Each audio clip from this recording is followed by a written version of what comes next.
Hey, so we are in a series called I Am, and basically what we're doing for the first 3 weeks of the year. In the coming weeks, we're going to talk about some cool stuff like identity and questions, answering some questions you have. But what I wanted to do was to actually start this year just talking about who Jesus is. Because I think it's really important that we sort of begin by centering ourselves on who Jesus is. And so we're going to look at 3 times that Jesus describes himself where he says, I am fill in the blank. So we're going to talk about that. But what I think is really cool and why we're talking about Jesus is that here at Circuit, we believe that Jesus changes everything. That we believe that 2,000 years ago, Jesus stepped onto the earth, God in a body, and that he lived a perfect life. And he lived a life in which he loved people and he healed people and he showed us a new way to live. And then he goes to the cross and he dies for your sins and for the world. And he says, this is all part of my plan to help make the world back where it should be, to put it back together. And he's raised up again 3 days later to show that he has power over everything that tries to break us down, to try to tear us apart, that he is stronger and higher than any of it. And we believe that that changes everything. But I really think that what we believe here is that Jesus invites us to live in a whole new way. That if you choose to follow Jesus, I think that you're going to be invited to see the world entirely differently.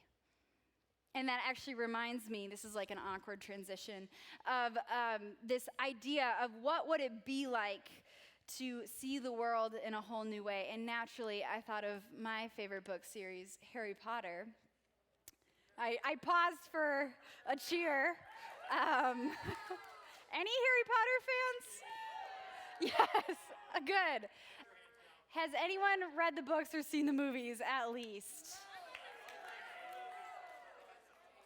Oh my gosh, you guys. Okay, at some point in time, we're all going to watch them together. It's going to be great. Or we could read them together. That would be even better. Oh. Love you guys. Book club, let's go. New Life Circuit, Harry Potter book club, me and Lydia. Just us, it's a closed group. So basically, in Harry Potter, I'm going to describe to you the beginning of this. Harry is just like a sad 11-year-old, and he's living in a cupboard underneath his aunt and uncle's stairs. Okay, it's a big bummer. He's pretty bummed about it.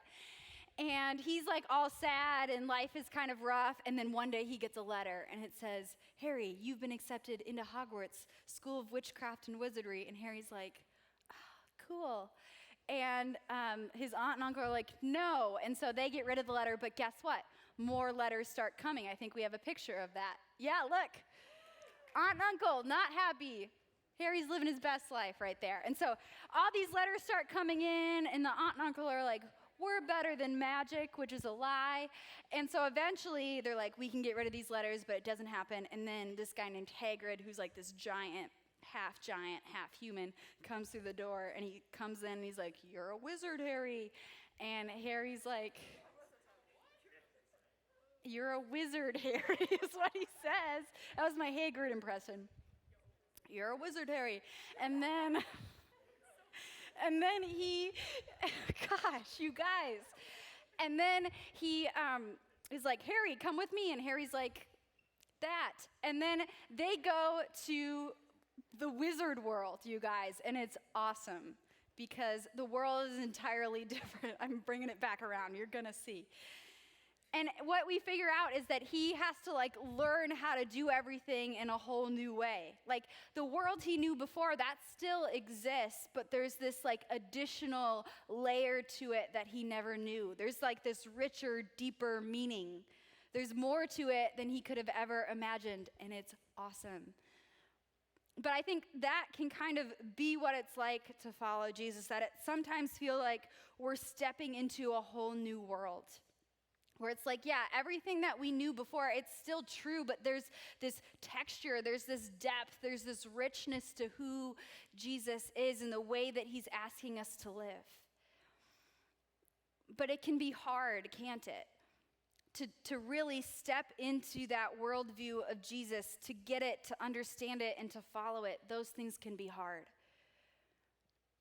Because oftentimes it's very different from the way that we would maybe expect or choose to live our own lives. And if you ever feel like that, like, hey, I like this world that Jesus is presenting me, this world that's about love and mercy and grace and self-sacrificial love, but it can be hard, but I'm not really sure how to always do it, you're in good company. Because what happens a lot is that Jesus has to remind his disciples of this new worldview because they don't actually get it. You see, in this text we're going to look at in just a minute, Jesus is very close to going to the cross, to dying. And he knows this, and we know this, but his followers, his friends, they don't, right? They don't have sort of this, we can look back and understand what's going on, and we're like Jesus, and we're omnipotent, and we can look forward. They're just right in the moment. And so Jesus starts saying things like he's going to have to suffer and die, and they're really uncomfortable. And then he starts talking about them. He said, hey, just so you know, one of you is going to betray me. One of you is going to deny me. You guys are actually all going to abandon me. And he's talking about the future like he knows it, and the future that he knows, it isn't good. Not for the disciples, at least. And so they're like kind of freaking out a little bit. They're feeling overwhelmed. I wonder if you can relate to that. And they're in this moment where they're like, hey, my world is shifting, it's changing, and like not in a good way. I mean, maybe you're thinking about like some point in this like COVID pandemic where the world shifted and changed and you didn't have control over the future and it didn't look good and it wasn't. Or you stepped into a new school and it didn't seem good and it got hard. Or you found out something about your health that's just making life really hard. The future doesn't look good to you. Or something happened in your family. You moved or there was a divorce and it just feels like the world is shifting. It's changing beneath you and you don't have control. I mean, that is what the disciples are feeling in this moment. And Jesus knows that. And he says to them and to us, this is what he says. He wants to comfort them. He says, do not let your heart be troubled. You believe in God, believe also in me. My Father's house has many rooms. If that were not so, would I have told you that I'm going there to prepare a place for you? And then he says, hey, and if I go and prepare a place for you, I will come back and I will take you and you will be with me. And he says this, you know the way. And so he says this thing that's like this comforting statement of like, hey, you know the way to the place I'm going and I've got it in control. The world might seem out of control right now, but I've got a plan. I know the future looks grim, but I've got a purpose, but I know what I'm doing. But there's a place and it's going to be safe for you and it's going to be good for you. I mean, we look back at that now and we go, hey, that's probably heaven, but right then they didn't know. And so he says this and he means that it's comforting. But the disciples, his friends, they're not comforted by this, right? They still got a lot of questions. They still want more of this picture. And so one of them, Thomas, says, Lord, we don't know where you were going, so how can we know the way? I mean, that's a really good, clear question, right? He's like, Jesus, we need more details. How do we know the way if we don't actually know where you're going? And he's not going to be settled until he knows this. And Jesus decides to, yes, answer it. But I think he answers it in not a way that we'd expect. And we get this famous line here. Thomas says, how can we know the way? And Jesus says, I am the way and the truth and the life. No one comes to the Father except through me. If you really know me, you will know my Father as well. From now on, you do know him and you've seen him. And so we see in this moment that when Jesus is talking about the way, he's not giving them a map or a location or directions. He's actually saying, it's me. According to Jesus, the way is not a place, it is a person, and it's Jesus. And you see, Philip is still really confused by this. And so he says, okay, if we're not going to know the place to where we're going, if you say that it's somehow you, just show us the Father and that will be enough.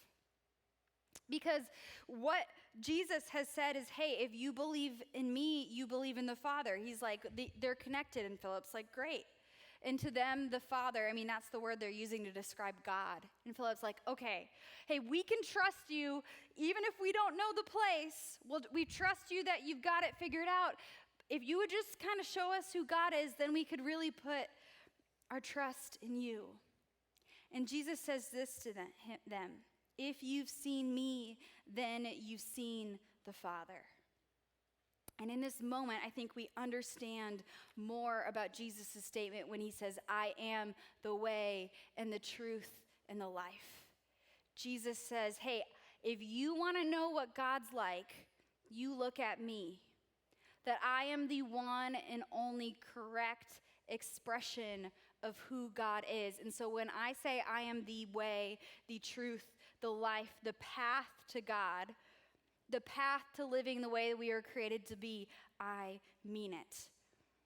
And I think if we're sitting here in 2021, that can be a little bit uncomfortable for us because we can kind of cringe inside of ourselves and say, hey, that sounds exclusive and weird, right? I think especially in today's culture, we don't like sort of saying anything that is going to exclude anybody else. We don't like saying anything that's going to claim that like we know something more or better than somebody else. It's like, I don't want to like make you annoyed. So all our worldviews are the same. It's okay, right? And when we hear these words, when Jesus is saying, no, there are not multiple ways. There are not multiple truths. There are not multiple paths to life. It's me. I think that can cause us to get a little bit uncomfortable and to say, whoa. That's harsh, that's intense. Or maybe it would seem like that, and maybe part of the reason that could be uncomfortable for us is because it bumps up against questions that we have ourselves. Sometimes I think, hey, we're not totally sure who Jesus is. We're not totally sure if Jesus is real. We're not totally sure about this whole thing, and we don't want to sound judgmental or mean to people who believe different things than us. But what Jesus is saying, we can't ignore the words of Jesus, even if they make us uncomfortable.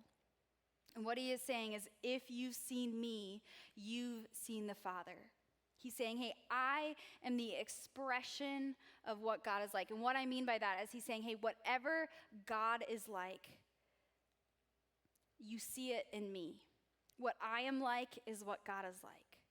And anything else that anyone tries to tell you about God, they are wrong. And so if we're to look at Jesus, what kind of God do we see? Well, I think we see a God that is loving and kind and merciful and gracious and righteous and just. We see a God whose love is self-sacrificial. We see all of those things in Jesus, and Jesus says, that is who God is, because I am the correct expression of God. God may be big, God may be hard to understand, but I have showed up here so that you might get a picture into it. And I am saying, don't get it confused. You can trust me. I think that's important because I think when life feels unsteady and uncertain, we crave somewhere to find security, somewhere to find rest, somewhere that we can put our weight on, somewhere that we can trust in, someone that we can build our life upon. Because this world is really chaotic and confusing, and it can be really hard to know what the right thing is all of the time. Do you ever feel like that? That just day to day, that different things come up, and you think that this should be all easy, and then something happens, and it feels chaotic. And do you ever crave just a spot to say, hey, whatever happens, like I can just go back to this. I can trust in this. That whatever today looks like or tomorrow brings, whatever, go back to the disciples, whatever is ahead of us that we're not certain, that we can still trust Jesus, that we can trust if we follow him, that he's going to lead us the right way, that we can trust that if we believe in him, that he's going to be the right truth, that we trust if we live the way that he's calling us to live, that he's going to lead us to a fulfilling life. When I have thought back to this last year, like COVID for me, especially when you're trying to make decisions, you're all sitting here in mass tonight, right? Clearly, I've made decisions that have affected the way that we can be here. And it's been really hard. And I don't know if I can always make the right decision, but it feels so good to say whether or not I know everything, I don't. I can trust that if I just do things in a way that is loving and gracious and kind, even if I make some wrong steps, even if I mess up, I'm still building my life on something that is right. I know if at the end of the day I look to Jesus, even when I fall short, grace is going to pick me up, going to remind me that I am enough. You see, we might not love this statement, I am the way, the truth, and the life. But when I hear that, I'm not really uncomfortable. That doesn't really freak me out. But it might if I didn't like the type of God that Jesus shows us. But I do. And the more I experience Jesus, the more I study his word, the more I try to live like him, the more I'm convinced of that statement. You see, that statement is powerful to me, not just because it's true, but because I think it's good.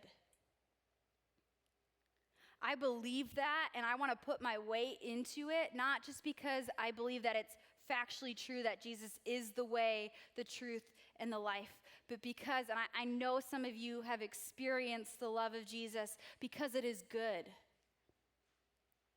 Not only do I believe that it is true, but I believe that Jesus is the best way. Not only do I believe that it is true, but I believe that Jesus is the best truth. The truth that even if we're broken, we can find wholeness in him, that no one is too far gone. That he loves the people that are oppressed and broken and hurting, that he wants to restore goodness to the world. I think that is the best truth. That the way that I'm invited to live, the way that Jesus lived, it's not always the easiest, and it doesn't always feel the best in the moment, but I believe that it is the best life.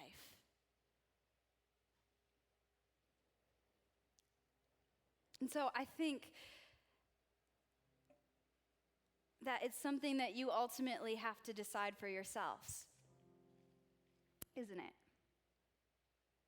Because we could spend all day and I could show you evidence and proof and say, well, this is why we think Jesus was a historical figure and this is why we think he actually died and rose again, and that's all good.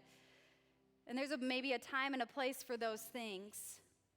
But at the end of the day, what we believe about God is that he doesn't force himself into anybody's life. He just stands and waits.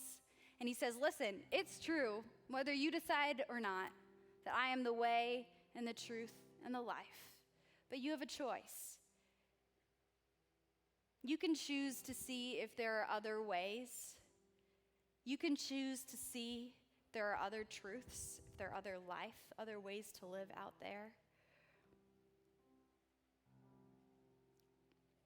But when life gets chaotic and crazy, when it's unsettling and things don't make sense anymore, where are you going to rest on? Where are you going to lean back on? What is bigger than you that can carry you?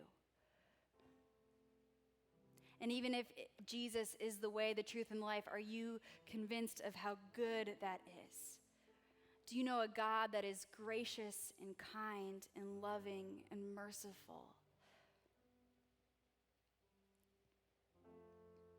that this exclusive statement actually isn't so that we can look around and say, hey, we're better than everybody else. We have it figured out. You guys are dumb for not thinking so. Because I think sometimes we get pictures of people who use that exclusive and they're arrogant and angry and judgmental, and we go, we don't want to be like that.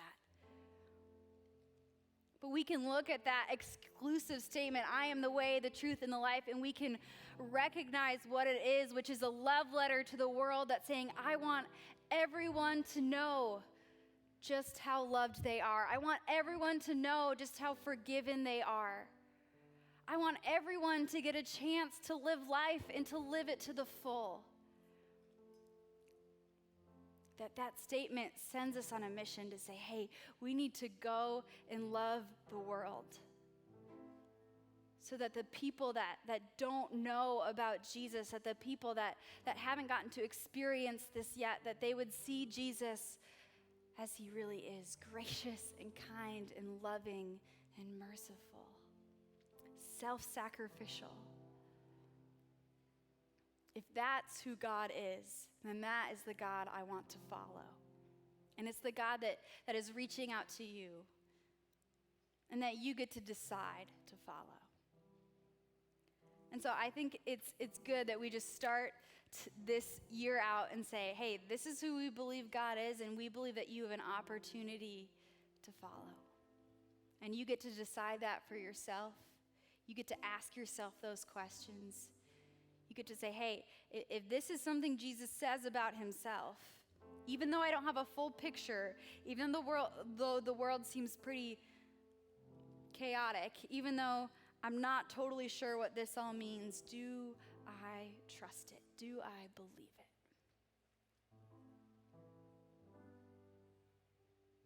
And so I hope that together we choose when it's easy, when it's hard, when it makes sense, when it doesn't, to just keep testing that out. I really believe that, I think, more and more.